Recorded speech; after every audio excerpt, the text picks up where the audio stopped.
청사 K 춘추 대표 장동중입니다. 청사라는 것은 그 역사라는 말이 마찬가지인데, 옛날에 종이가 나오기 전에는 대 쪽에다가 글씨를 썼기 때문에 그것을 이제 청사라 그러는 거고요. 춘추는 이제 그 역사책이 대표적인 게 두 가지가 있죠. 공자가 쓴 춘추가 있고 사마천이 쓴 사기가 있습니다. 거기서 이제 공자가 쓴 춘추와 사마천이 쓴 사기는 책 이름이기도 한데, 둘 다 역사책이죠. 근데 그 스타일이 좀 달라요. 공자가 쓴 춘추는 편년체고 사마천이 쓴 사기는 기전체라 그래요. 기전체라는 것은 인물중심, 그러니까 이인전처럼 비슷하게 쓰는 것이고, 공자가 쓴 춘추는 편년체인데, 편년체는 인물중심이 아니고 시대중심, 그러니까는 뭐 1세기, 2세기 이런 식으로 쓰는 거죠. 근데 이제 그러니까 역사를 쓰는 책이 두 가지가 있어서 스타일이 두 가지라는 뜻이겠잖아요. 저는 이제 그 공자가 쓴 춘추 스타일, 편년체 스타일을 더 좋아합니다.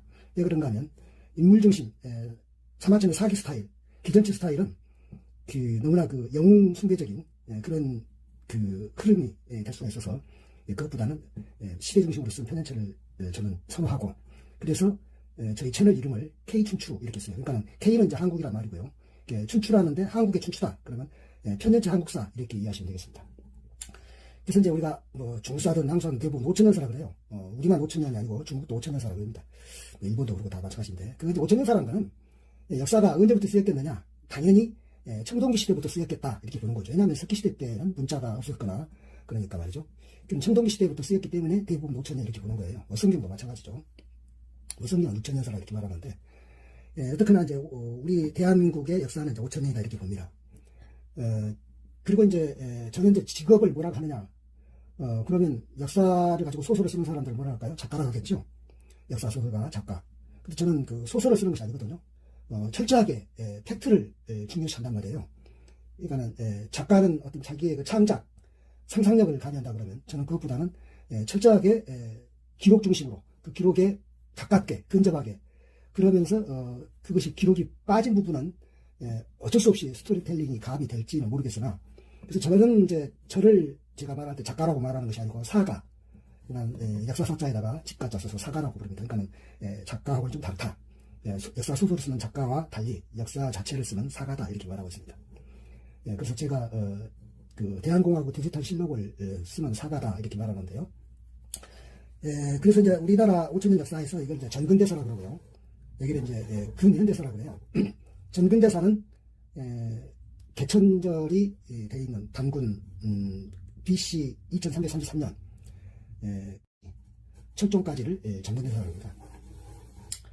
그리고 이제 근현대사는 흥선대원군이 집권이 있을 때부터 시작해서 현재까지 한 기간으로 말하면 160년 정도 될 겁니다.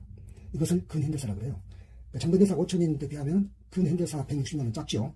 짧은데도 우리 역사책에서나 또는 뭐 한국사 시험이나, 한국사 시험 여러 가지 있죠. 수능 한국사도 있고, 그 다음에 뭐 일반 그 한국사 능력 자격시험할 때 한국사도 있고, 그 다음에 외국인들이 우리나라에 귀화할 때 보는 한국사 시험도 있고, 그런데 그 어떤 것이 됐든지 간에 전근대사 50%, 근현대사 50%, 교과서도 마찬가지예요. 전근대사 50%, 근현대사 50% 이렇게 나온단 말이에요.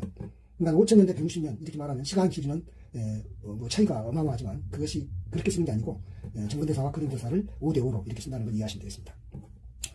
이게 이제 우리나라만의 특징인 것은 아니고요. 그러니까 흥선대원군이 집권했을 때로부터 근현대사 시작을 잡았는데, 가까운 일본도 메이지 유신이 이때가 되겠습니다. 메이지 유신.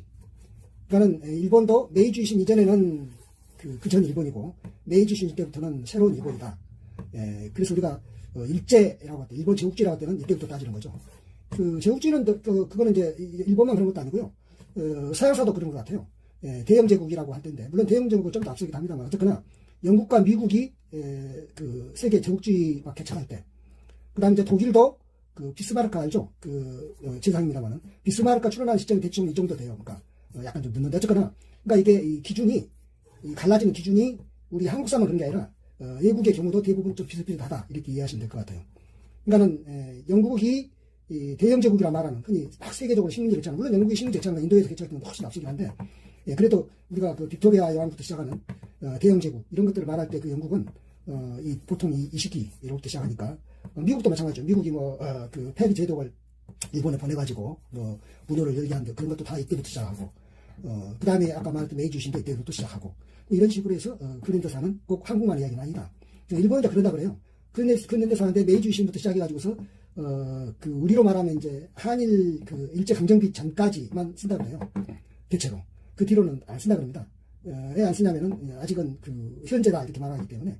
그래서 이제 그런 일이 그래서 벌어진 게 무슨 일인가 하면은, 일제 침략 역사가 자기들이 숨기려고 하는 의도도 없진 않겠지만, 그것보다는 우리로 말하면 일제 강점기는 1910년대지 않습니까?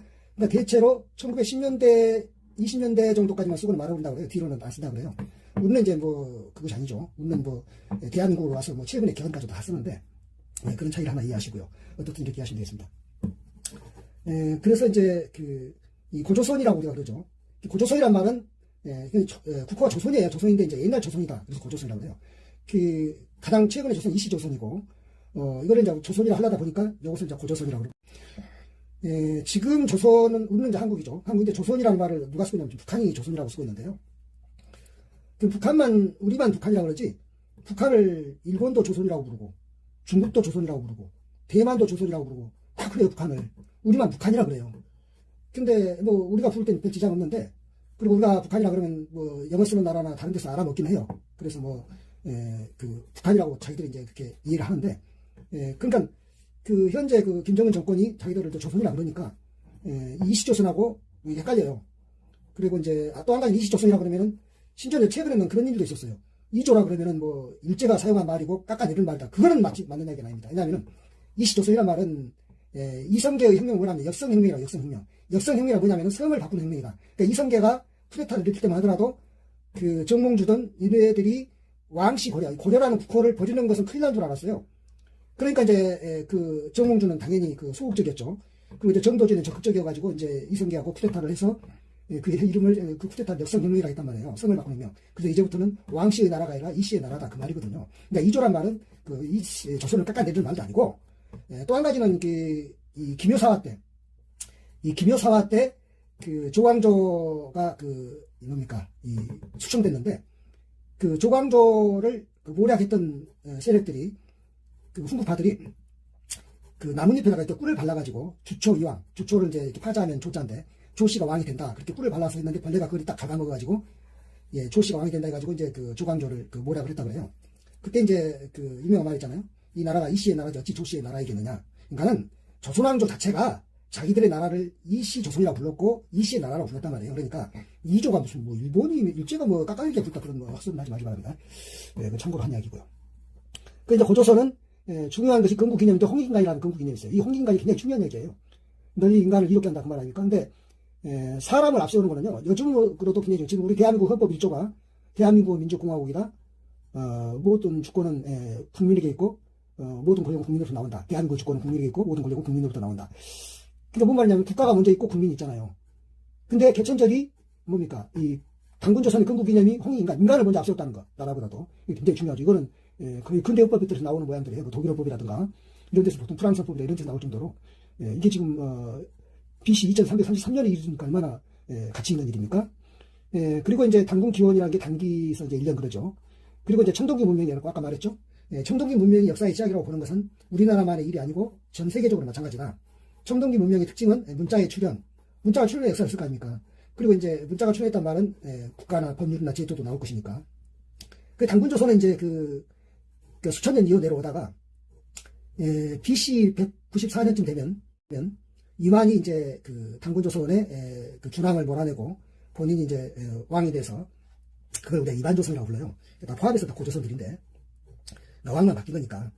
이만희가 누구냐? 이것이 또 한 가지 이유인데 이만희 누구냐면은 이만은 중국의 한나라 있죠. 한나라를 건국하니까 누구냐면 이제 유방 아닙니까? 한고조 유방이 항우를 초평 항우를 물리치고 이제 한나라를 만들었고 그리고 본인이 한고조가 됐고 그리고 자기를 따르던 신하들 참모들에게 다 이렇게 지역마다 분봉왕을 봉지를 나눠줬단 말이에요.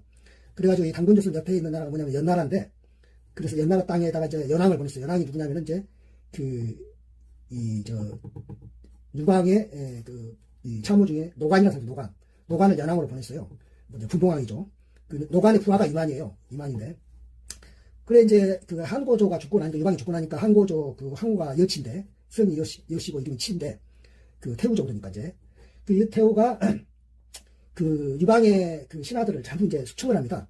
한신도 그때 이제 그 수청을 당하죠. 토사구팽이란 말이 너무나 유명한 말이 그 말인데, 그래서 노간도 생각했어요. 아, 나도 한신처럼 여태우한테 죽겠구나. 그래서 이제 그 흉노로 망명을 합니다. 그런데 다 데리고 망명을 하는데 이 노간이 이만은 이제 따라가질 않았어요. 이만 그 일파는. 흉노로 가는데 이만 일파는 이제 자기 그 거느리는 자기 부대를 데리고 이 단군조선으로 망명을 온 거죠.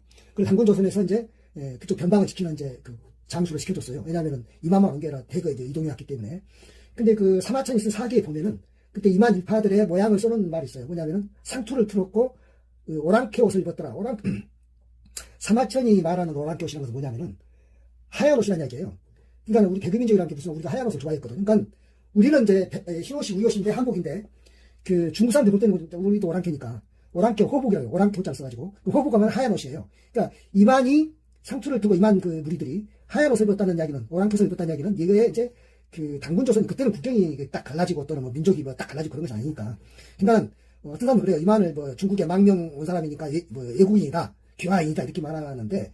그걸 별로 구분할 필요는 없어요. 연나라란 지역이 원래 단군조선하고 막 이렇게 그냥 이렇게 국경이 애매하게 좀 섞여 있기도 했고, 그리고 뭐 국경이 느슨하니까 뭐 이리 왔다 저리 왔다 한 거니까. 그러니까 제가 말하고자 무슨 말이냐면은, 이만 조선이 우리나라 고조선 역사의 대국, 그 마지막을 차지하고 있기도 하고, 그렇기 때문에 이만을 무슨 뭐, 우리 한민족이 아니다, 막 기다, 뭐 이런 말을 할 필요 별로 없다, 그런 말씀이에요.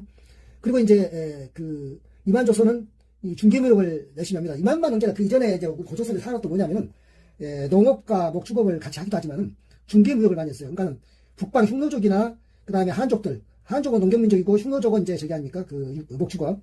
그러니까 이게 서로 이 중개로 우리가 무역을 하는 거예요. 지금 우리가 무역 10대 강국이 된 것이 이게 우연한 일이 아니고요. 이때부터. 그런데 이제 이만 조선이 그 중개무역을 하면서 이걸 많이 남겨 먹으니까 이제 한나라 무제가 이제 싫어했죠. 싫어했을 수 있는 이유가 또 뭐냐면은 흉노족이라는 그 흉노도 저게 제국인데 그네들이 굉장히 그 힘이 강성해서 이 한나라가 많이 시달려요. 시달린데 이 흉노는 한나라하고는 적대관계지만은 우리 이 단군조선, 이만조선하고는 아주 우방국이에요. 왜냐하면 중개무역하면 그래야 될 거 아니에요. 그 우방국이니까 이 흉노를 치기 전에 흉노를 또는 치는 동시에 이 조선을 정벌하지 않으면 안 되겠다. 한무제 생각으로. 그래서 한무제가 그 먼 시안으로부터 시안이 중국에서 지금 서쪽 아닙니까? 서안 아닙니까? 우리는 지금 동쪽에 붙어 있고 그 시안으로부터 군대를 이끌고 조선 정보로 온 것이죠. 그래서 이제 이만조선이 우고왕 때 이제 망했는데 그때가 이제 BC 108년이라고 그래요. 이렇게 해서 단군조선이 이제 끝나죠. 고조선이 끝나는데 그 다음에 이제 이제 고조선이 이제 사라졌으니까 여러 가지 나라들이 이제 있겠죠. 부여도 있고 부여는 사실 이제 고조선이 망하기 전에도 이제 있었는데 제일 큰 연맹이 부여 연맹이에요. 왜냐하면 다른 뭐 그 나라들도 연맹 다 연맹이죠. 이 부여 연맹은 이제 그 연맹하고 국가를 좀 차이를 말해야 되겠는데 연맹은 그 부족국가죠. 부족국가이기 때문에 그 한 나라만으로 되어 있는 것이 아니고 그 연맹 전체의 왕은 천건합니다. 각 부족들이. 부여 연맹만 하더라도 부족이 이제 뭐 마가, 우가, 구가, 저가 이런 식으로 사출도라는 부족이 있었는데 그 부족들이 같이 뽑아요. 왕을 하나 뽑아요. 선거하듯이 뽑아가지고 그 왕을 이어고 그리고 뭐 그걸 또 이렇게 뽑아서 나중에 마음에 안 들면은 그냥 뭔가 끌어내리기도 하고 심지어는 뭐 죽이기도 하죠. 그리고 뭐 그 중국인들이 쓰는 역사에 보면은 부여 연맹에서는 흉년이 들면은 그것이 왕 탓이다 해가지고 왕을 처벌했다 뭐 그런 말도 나온 거 보면 그러니까 왕권이 없는 거죠. 또 세습도 안 하고 그러니까 왕권이 있고 왕권이 세습하는 것을 우리가 국가라 그러고 그것이 안 되는 것을 연맹이라고 해요. 그러니까 부여 연맹은 그래서 국가란 왕국이라고 말하지 않고 부여 연맹이라는 것이죠. 그런 게 있었고 이제 부여 연맹에서 또 고구려라는 나라도 나왔어요. 그러니까 주몽도 나오고 그다음에 이제 고구려에서 또 백제도 나오고 그러잖아요. 그리고 이제 그 사로국 연맹이라는 게 있어요. 사로국 연맹도 아까 말했죠. 연맹과 국가의 차이를. 물론 김부식은 이 사로국을 그냥 신라의 출발로 그냥 이렇게 썼지만 사실은 이 사로국 연맹이 신라라고 이름을 바꾼 것은 무려 500년 뒤에 바꿨어요. 무슨 말인지 알겠죠? 거의 600년 뒤에. 그리고 이제 가야 연맹이라고 말하는 것도 이제 그 이유인데 가야도 나라가 우리는 이제 그 김해에 있는 김수로 왕의 가야만 아는데 가야가 굉장히 많아요. 김해 쪽에 있는 금강가야, 김수로 왕의 가야는 이제 금강가야라고 그랬고, 그 다음에 고령 쪽에 있는 대가야도 있고, 요즘 제 알고 보니까는 남원 쪽에도 가야가 있고, 그러니까 가야가 무지하게 많아요. 그래서 가야 연맹이라고 그러는 거예요. 그런데 이것도 이제 우리가 그 역사가 좀 자세하지 않아서, 이 가야 연맹들은, 서로 자기들이 가야라는 연맹이라고 그런, 뭐랄까요? 연맹으로 서로 연대감은 있는데 각각의 왕들은 우리가 이제 부여도 각각의 왕들이 있잖아요.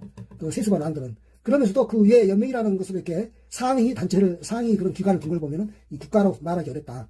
그러니까 한 그 부족 왕으로서 물론 그것을 세습하죠. 그러나 국가라고 이름 붙이기 어렵다 해서 연맹이라고 그런 거예요. 그래서 원래 그 삼국 시대라고 할 때 가야가 빠지니까 사람들 그런 말이에요. 그럼 가야까지 넣어가지고 사국이라고 부를까 그러는데 그건 맞는 말은 아니에요. 왜냐하면 가야는 연맹이 한계가 아니기 때문에. 그래서 그거를 국가라고 하지 않고 그래서 삼국에서 넣지 않는 거죠. 사로국 연맹도 아직 연맹이에요. 신라가 아니단 말이에요.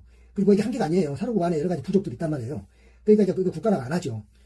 그러니까 이거를 김부식은 고구려, 백제, 신라, 사로국을 이렇게 했고 삼국시대라고 했는데 이건 지금 말하면 안 돼요. 무려 600년 뒤에 이때 이야기할 것이기 때문에 나는 이것을 삼국이라고 하지 않고 이국 삼연을 했던 게 그래서 그런 거예요.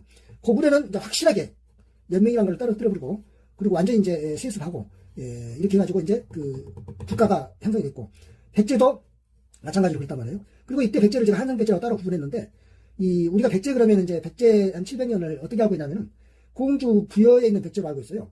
근데 백제 700년 중에서 무려 500년이 서울 백제예요. 그리고 거꾸로 우리가 백제하면 대표로 알고 있는 공주 부여 백제가 200년도 안 된단 말이에요. 그렇지 무슨 말인지 알겠죠? 그래서 저는 이 서울 백제인데 한성 백제니까 서울이 한성이니까 이 한성 백제가 사실 더 중요해요. 그 백제도 보면은 뭐 군주 고왕이나 이런 그 가장 강성했던 때가 또 이때고 그래서 이 500년이 대단히 중요하죠. 사실은 이제 공주 백제 그 무령왕 때문에 공주 백제 또는 부여 백제 뭐 성왕이라든가 사비성이라든가 이런 것 때문에 우리가 그러니까 쉽게 여세로 말하면 그 충청도 전라도 백제 이것만 백제가 대표인 줄 아는데 백제는 오히려 그 백제는 전체 700년 중에 한 200년, 500년은 이쪽이다 이렇게 이해를 하시면 돼요. 큰 도막이. 그 다음에 이제 그러니까 이제 이름했습니다. 이 고구려도 마찬가지예요. 고구려도 이 장수왕이 이제 평양으로 천도를 했는데 한 500년 동안은 이 고구려라고 이름을 했어요. 그런데 이제 평양으로 천도하면서 장수왕이 이름을 고려라고 바꿔요. 고려. 그러니까 이것도 우리 알아야 돼요. 고려하면 우리는 맨날 왕건의 고려만 생각하는데 그 왕이 처음으로 쓴 걸 알아요. 이거 천만의 말씀이죠. 그러니까는 500년은 이름이 고구려였고 나머지 200년은 이름이 고려했단 말이에요. 장수왕 때부터는 평양에 천도한 이후로는. 그러니까 이것도 참고로 아셔야 되고. 그러니까 한성 백제가 500년이라면은 지금 요새로 말하면 충청도 전라도 쪽의 백제 이거 백제가 200년 정도. 그러니까 오히려 이것도 고구려가 500년이라면 200년. 백제도 한성 백제가 500년이라면 200년. 이런 식으로. 이제 신라도 이제 사로국이라고 했던 거. 그러니까 신라라는 이름을 쓰지 않은 것이 이름만 신라라고 안 쓴 것이 아니고 사로국이었고 성씨도 김씨들만 그 왕을 한 것이 아니라 박씨, 석씨, 김씨 이렇게 섞어서 왕을 했단 말이에요. 그리고 왕도 왕이라고 말하지 않아요. 뭐 박역거사 같은 경우는 거서관이라고 그러고 남해왕 같은 경우는 차차웅이라고 그러고 유리왕 같은 경우는 이사금이라고 그러고 또는 뭐 소지왕은 마리깐, 내구왕도 마리깐 이런 식으로 마리깐이라고 그러는 거예요. 그러니까 차차웅, 뭐 거서관, 이사금, 마리깐 그것이 뭐 다 왕이나 마찬가지다 뭐 이렇게 말하는데 그럼 마찬가지로 그러면 나중에도 그럼 지중왕도 그렇게 마리칸, 소지왕 왕이라고 그래. 그러니까 무슨 말이냐면은 왕이나 마찬가지는 아니었고 그러니까 이게 연맹왕국의 특징이죠.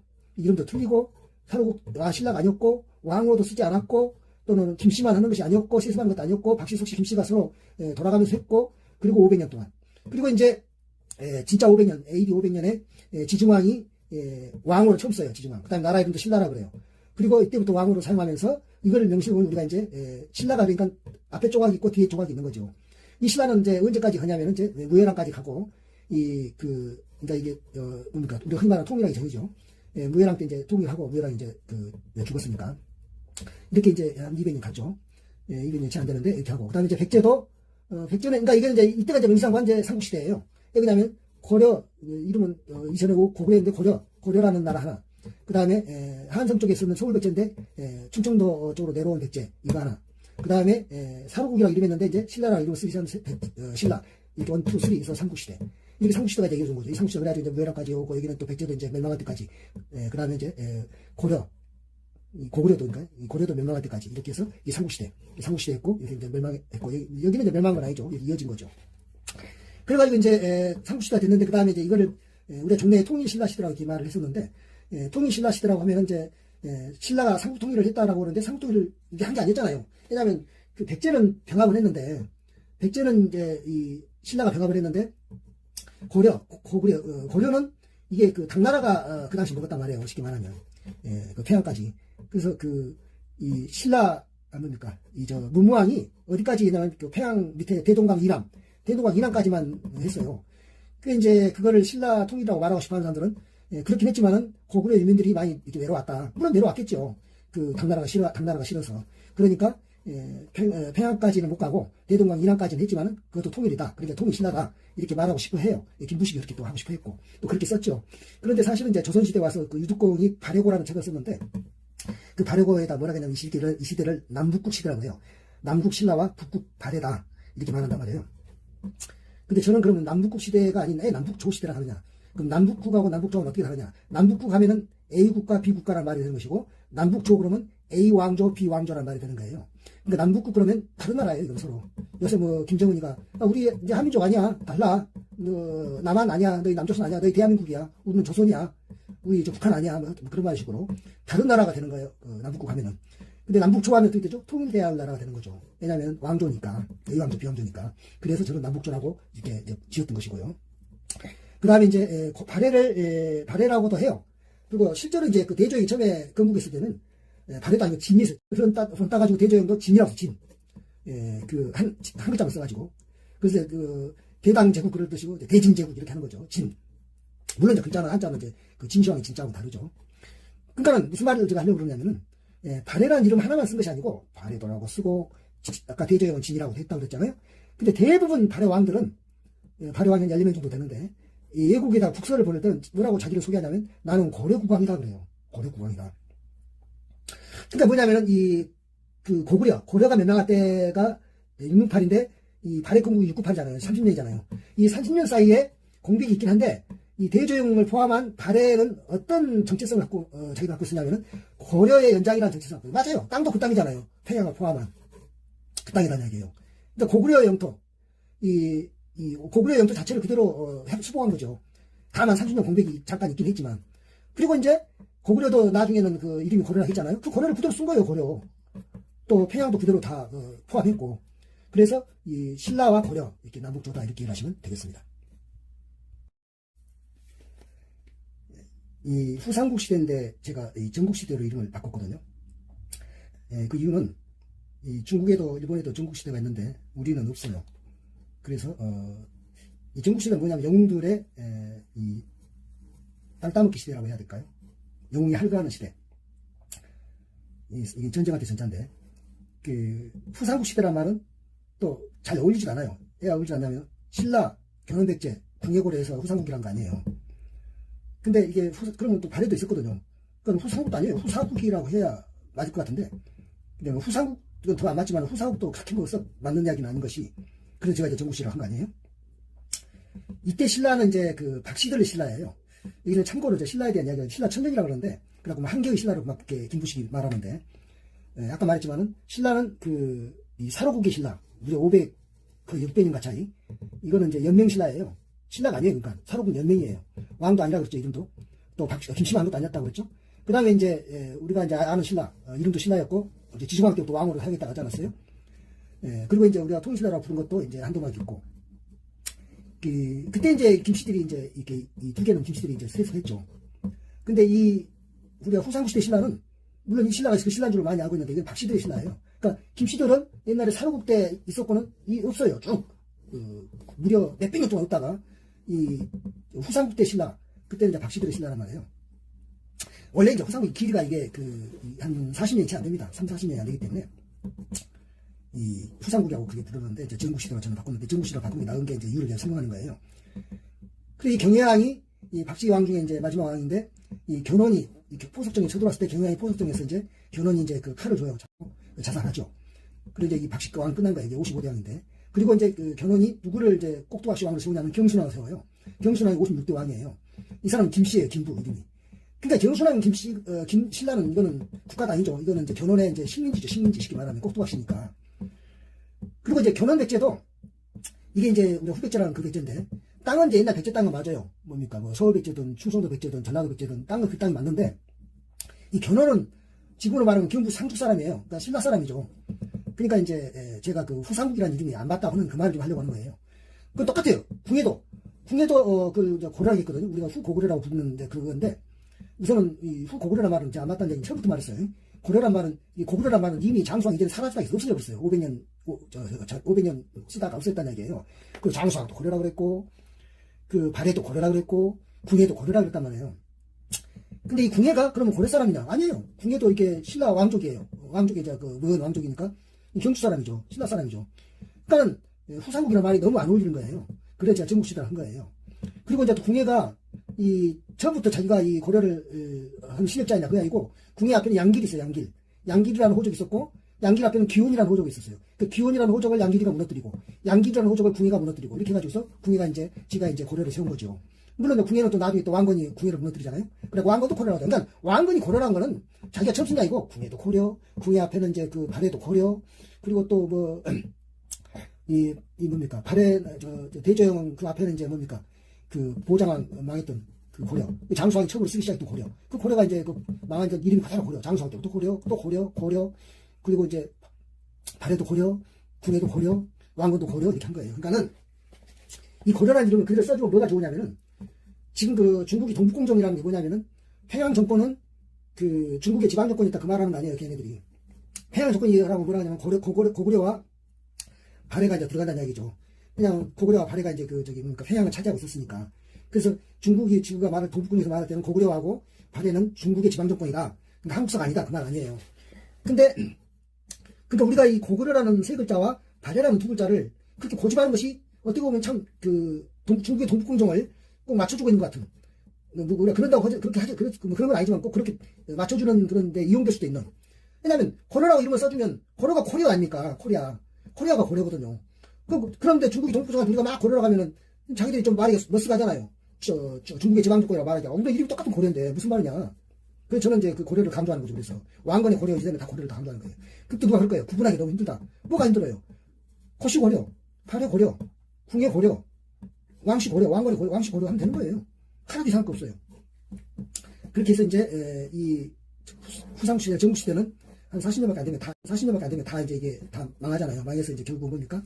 왕건의 고려로 이제 이게 포함이 되잖아요. 그래서 왕건의 고려는 이 왕건 원맨의 고려가 아니에요. 왕건이 그 왕비가 29명이었다는 거 알죠? 정략적으로는 왕비가. 그러니까 29개 호족들이 연합한 그 나라가 고려예요. 그래서 그 각 호족들의 딸들이 전부 이제 왕건의 그 왕비가 된 거죠. 왜냐하면 그래갖고 왕비들은 그 뭡니까 계급도 똑같아요. 왜냐하면 똑같이 연합 정권이니까.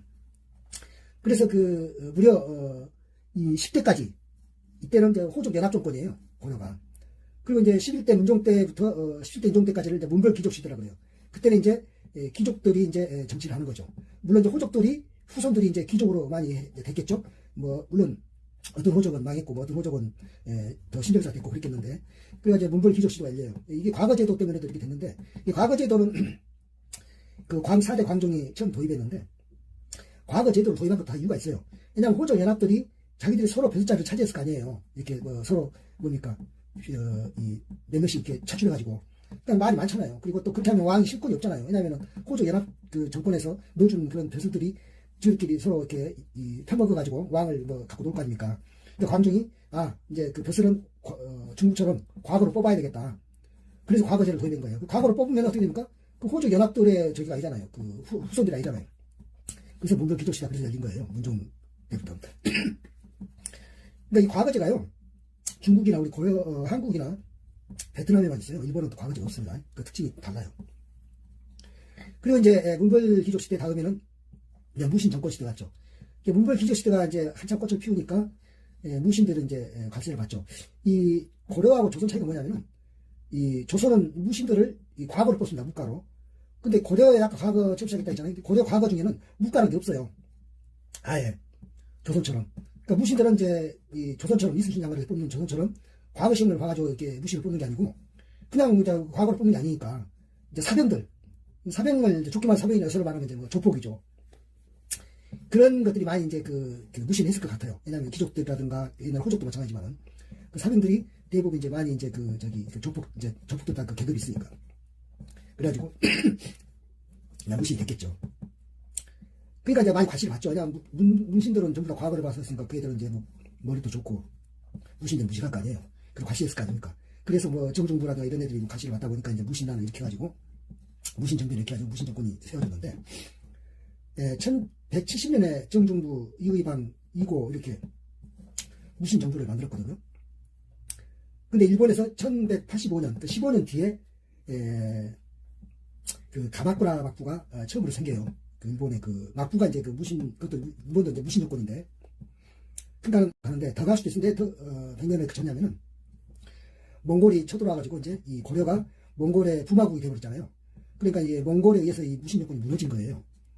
우리는 100년 만에. 근데 거꾸로, 일본은 우리가 1170년에 무신 정권이 시작했는데, 일본은 1180년, 15년 뒤에 가마쿠라 막부가 세워진 뒤로 무려 메이지 유신 때까지 천여 년, 뭡니까? 거의 1000년가 차이.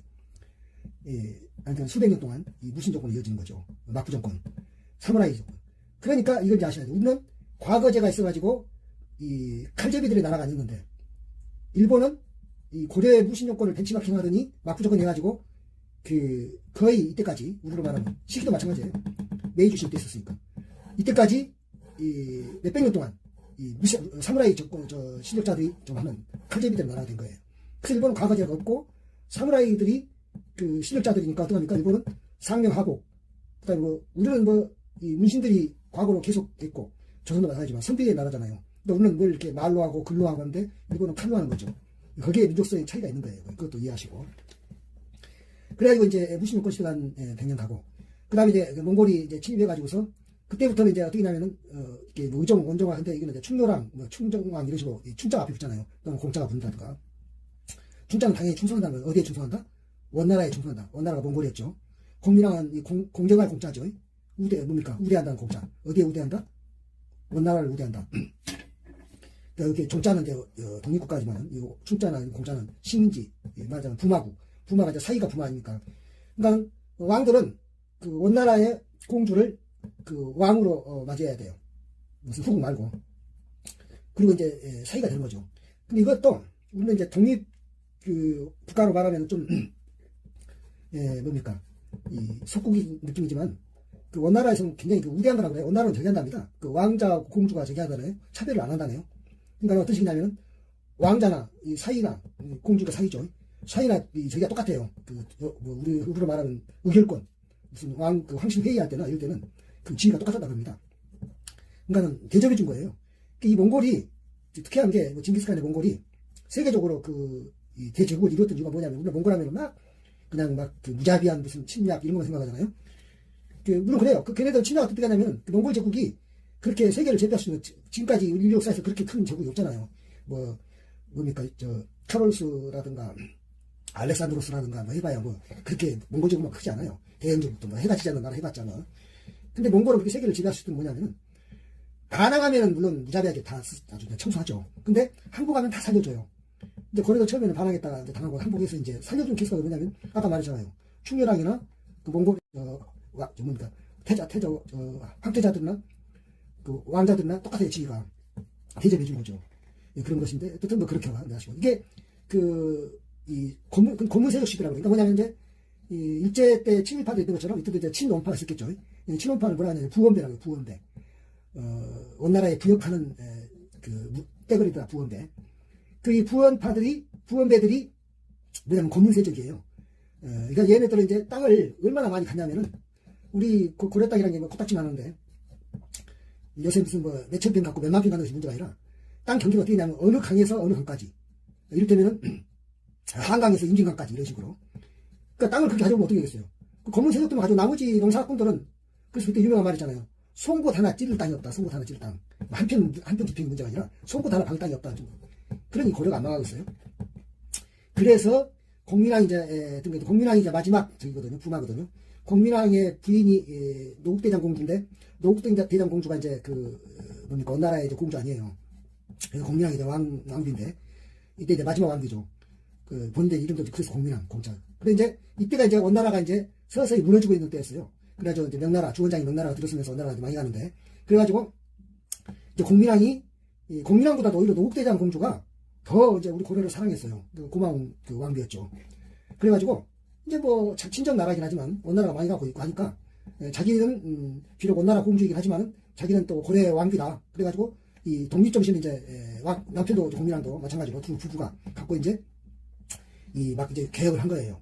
그리고 뭐 쌍성 총광군이 뭐 이런 것들, 원나라의 기부들도 다 막 그냥 뭡니까, 없애버리고 다 쫓아내버리고, 그 다음에 이제 원나라에 붙어먹던 부원배들 이것들도 다 없애버리고 죽여버리고, 그리고 이제 그때 그 최영 장군이라든가 이성계 장군이라든가 이런 이들이 이제 많이 또 그 뭡니까 이 행동대장 노릇을 많이 해줬죠.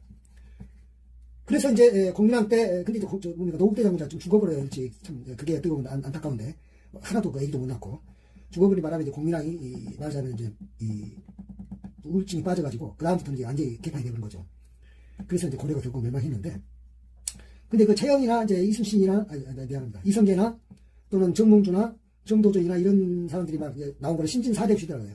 이제 새로운 신흥 사대부, 그러니까 신흥 부인들과 사대부들의 이제 이 개혁적인 마지막 개혁이죠. 고려가 마치 그 불 꺼지기 전에 크게 한번 빛을 발휘하듯이 이제 고려가 망하기 전에 마지막 개혁을 하는 거죠. 그래야 될 것이 뭐냐면 공민세도 쫓아내고 토지제도도 바꾸고 그래서 과정법을 바꾸잖아요. 이때도 왜냐하면 그전 식으로 무슨 막 멋대로 그냥 강에서 이강에서 한강에서 임진강까지 뭐 이런 식으로 뭡니까 만족박으면 되는 것이 아니고 그랬으나 이제 그 최영은과 이성계가 뭐에서 의견이 갈리냐면은 최영은 그래도 여전히 아직 망했지만은 다 망해서 아닌 원나라에 대한 그런 우호관계를 유지하면서 새로 일어나는 명나라를 배척하려고 그러고 이성계는 그런 게 어딨냐 지금 명나라가 이제 새로운 실력자가 됐는데 앞으로 이제 그럴 거고 원나라는 망할 일만 남았는데 명나라하고 그래도 우호관계 가져야 되지 않느냐. 그런데 그 너무나 유명한 야도 해군 그거 아닙니까? 최영과 그 당시에 이제 왕이 우왕인데 우왕은 이제 공민왕의 아들이에요. 우왕이 이성계를 그 명나라를 토벌하라고 여동정벌로 보내요. 여동을 정벌하라고. 근데 가서 이제 이하도에서 돌아오잖아요. 돌아와가지고 최영도 죽이고 우왕은 이제 폐위시키고 우왕이 창왕이죠. 창왕을 이제 꼭두가시를 세우고 이렇게 가지고 이성계가 이제 쿠데타를 일으킨 거죠. 그래가지고 이제 창왕도 또 나중에 밀어버리고 공양왕 마지막은 이제 이 공양왕을 이제 이 꼭두가시왕이죠. 이제 세워요.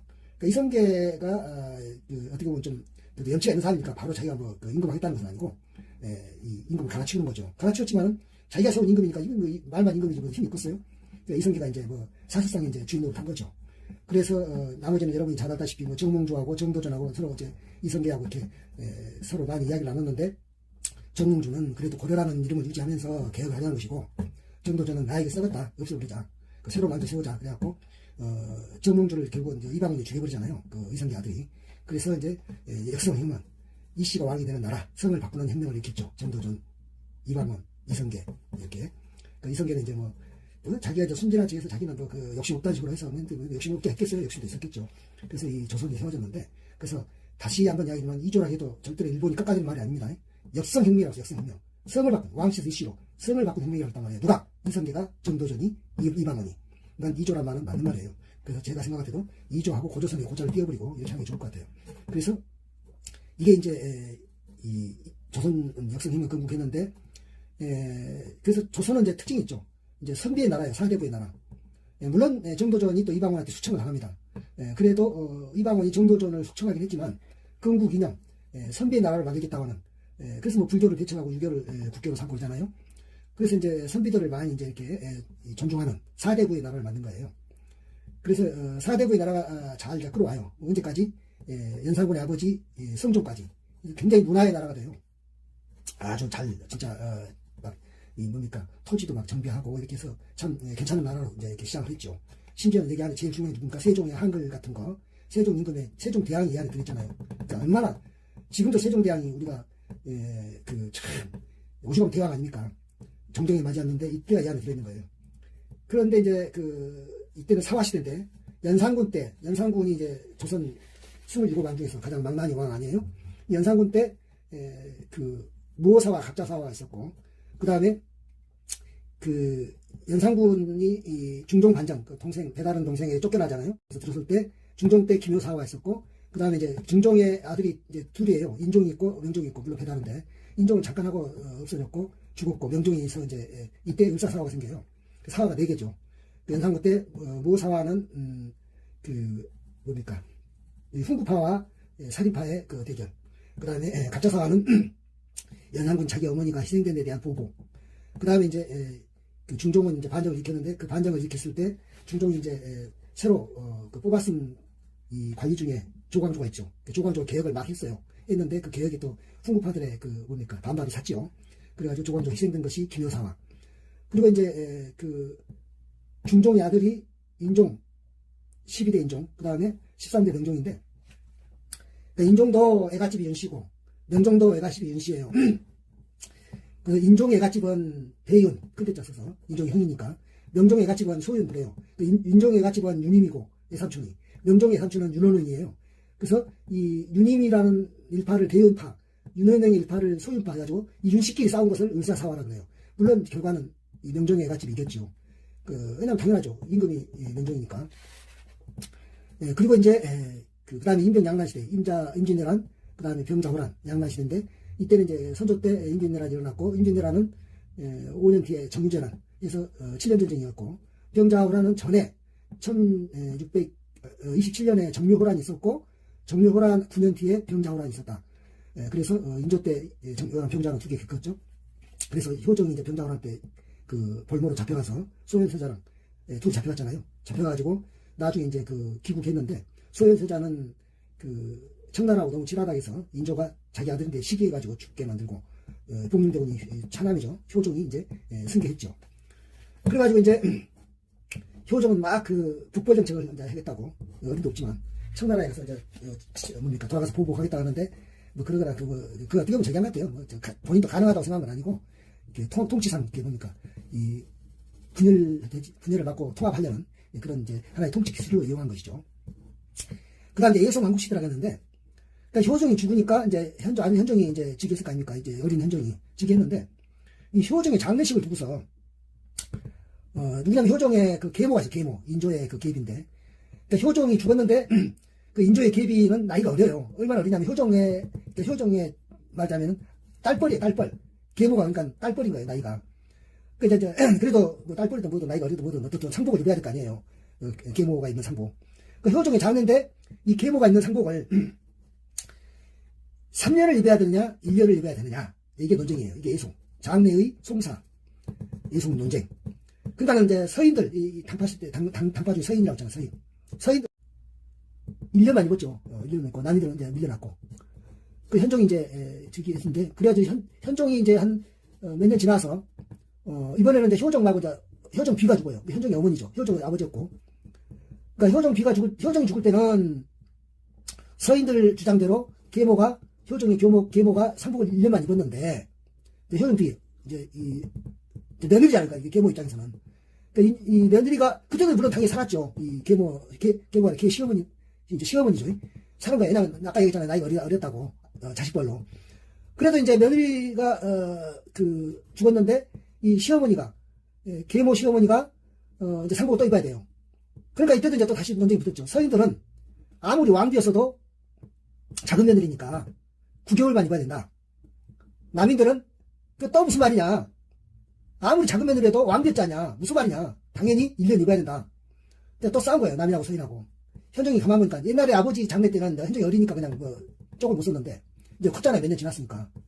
딱 보니까 이 싸우는 이야기가 자기 어머니가 왕비냐 자기 어머니가 작은 며느리냐 이걸 말하는 거예요. 그러니까 이 현종이 그때 싸가지가 없잖아요. 서인들이. 이런 싸가지 없는 것들이 지금 우리 어머니를 그래도 왕비를 지냈는데 작은 며느리? 해가지고 이제 이때는 현종이 이제 딱 나서가지고 1년 입어. 그래갖고 이제 그 9개월만 입으라 했던 서인들을 싹 몰아내버렸어요. 이해성 논쟁에서. 그리고 서인들이 그때 이제 싹 이제 쫓겨나죠. 뭐 송시열이라든가 서인들이. 그리고 이제 현종이 이제 죽었어요. 죽어서 이제 숙종이 이제 그 아들 약간 그때도 20살 안 먹었는데 아직. 그 아들이 이제 숙종이 이제 즉위를 했죠. 그랬을 때 이제 여당이 누구겠어요? 당연히 남인들이죠. 옛날에 자기 아버지 현종이 그 다 세워 서인들 뭐라 그랬으니까. 그래서 이제 숙종은 이제 남인들과 같이 이제 즉위를 했죠. 남인이 여당인 상태에서. 그때 이제 남인 영수가 왜냐면 허적이었어요. 그 허목은 더 먼저 그 영수였는데 이제 물려났고 같은 집안이니까 허목이 영수였는데 허적이 영수였는데 그 숙종이 이제 아직은 어리죠. 20살 안 됐으니까. 그래도 이제 왕이 됐는데 이 허적이 뭐 집안에서 무슨 한갑 잔치가 뭐 그런 잔치가 있었어요. 지금 집안에서 허적인지 뭐 하여튼. 그래가지고 이제 그 잔치하면은 이렇게 마당에다 해를 갖는 차이를 치잖아요. 그럼 뭐 지금 것을 쳐도 될 텐데 아마 더 큰 거 좋은 것이 쓰고 싶었던지 그 왕실에 있는 차이를 빌려다 쓴 거예요. 숙종이 왕일 텐데. 근데 이제 그 어린 숙종이 딱 그걸 보니까 이게 그 싸가지가 없는 거예요. 왜냐면 자기 할아버지 뻘이긴 하지만은 나이로 말하면 허적이. 그래도 그렇지 신하잖아요. 신한데 감히 건방지게 왕의 그 왕실의 그 차이를 갖다 썼다 이거죠. 빌려다 썼다 이거죠. 물론 뭐 돌려주지만 그게 문제가 아니라 안 써야 되는 거 쓴 거죠. 어떻게 보면은. 그래서 이게 이게 건방지구나. 이거 손 봐야 되겠구나 해가지고 남인들을 이제 다른 그 지식거리를 찾아가지고 싹 이제 수청을 해버립니다. 그리고 한국이라요, 한국. 한국이란 말은 국면을 바꿨다. 그게 이제 그애가 경신년인데 경신한국이죠. 그래서 싹 몰아내버려요, 남인들을. 그리고 다시 이제 송시열 서인들이 싹 들어와요, 다시 또. 여야당이 바뀐 거죠, 요새 말하면은. 그러니까는 여당이 남인이고 야당이 서인인데 이제 바뀌었으니까 이제 서인이 여당이 된 거죠, 수종 때. 그게 이제 경신한국인데. 그 다음에 이제 세월이 지났어요. 지난 뒤에 남인들은 이제 야당이 됐으니까 그 남인들이 어떻게든지 다시 옛날에 여당자를 찾아오고 싶을 거 아니에요. 그래가지고 이제 여러 가지 작업을 한 게 뭐냐면 장희빈이라는 여자를, 이름이 장옥정이죠. 그때는 아직 희빈이 아니니까 장옥정을 이제 후궁으로 넣어가지고 어떻게든지 그 숙종 눈에 들게 해가지고 숙종 장희빈 이제 장옥정이가 이제 이쁘니까 이제 숙종이 이제 반해서 간 거예요. 그래가지고 이제 그 희빈을 삼았어요. 그런데 딱 또 애기가 낳았네. 너무 반가운 거죠. 왜냐면 아직 민현항우 민씨한테 애기가 없거든요, 지금. 그 장희빈이 딱 원자를 낳은 거예요. 나중에 이제 기용정인데 훗날. 원자를 낳으니까 이제 수종이 기분이 좋았죠. 그래가지고, 이제 세자 책봉식은 아직 아니고, 원자도 책봉식이 있어요. 그 세자는 우리가 다 아는 것이고, 세자로 세워서 책봉하는 것이고, 원자라고 이제 부르는 책봉식이 있어요. 그거를 이제, 하려는 거예요. 그러니까 이제 송시열이 서인당에서 뭐라 했냐면, 아직 그 왕비가 나이가 어린데, 당연히 어리죠. 지금, 장희빈이든, 인현왕후든, 20몇 살밖에 안 먹은 사람 아닙니까? 애기를 충분히 낳을 수 있는데, 언제 낳을지도 모르는데, 왕비가 애기를 낳으면, 내일이라도 낳으면 왕비 아들을 원자를 해야지. 어떻게 후궁의 아들을 원자를 하겠냐. 이렇게 말을 한 거예요. 근데 수종이 이제 딱 보니까 이게 또 싸가지가 없는 거예요, 보니까. 내가 내 아들을 원자를 하겠다는데. 그래가지고 이제, 또 이제 특특거를 찾은 거죠. 찾아가지고, 서인들은 이제 싹 이제 몰아냈어요. 이제 장희빈 친정은 다 남인들이니까. 그 이제 막 남인들이 다 이제 드리고 서인들을 여야당이 바뀐 거죠. 이때 이제 송시열이 제주도로 유배를 이제 한 거죠. 시킨 거죠. 그래가지고, 제주도로 가는 동안에 정읍중 갔는데, 수종이 사약을 보내가지고 죽여버려요. 그때 송시열이 나이가 몇 살이냐면, 80, 한 9세가 됐을까? 하여튼 80은 넘어 90은 못 됐는데, 요새 나이로 또 적은 나이 아니죠. 많은 나이죠. 사약 안 먹어도 죽을 나이인데, 제주도 가자마자 죽었을 거고, 하여튼, 그것을 못 기다려가지고, 제주도 가끔 뭐했냐 가지고, 정읍에서 사약을 보내서 죽여버린단 말이에요. 그게 이제, 기사항구, 그 애가 기사되니까.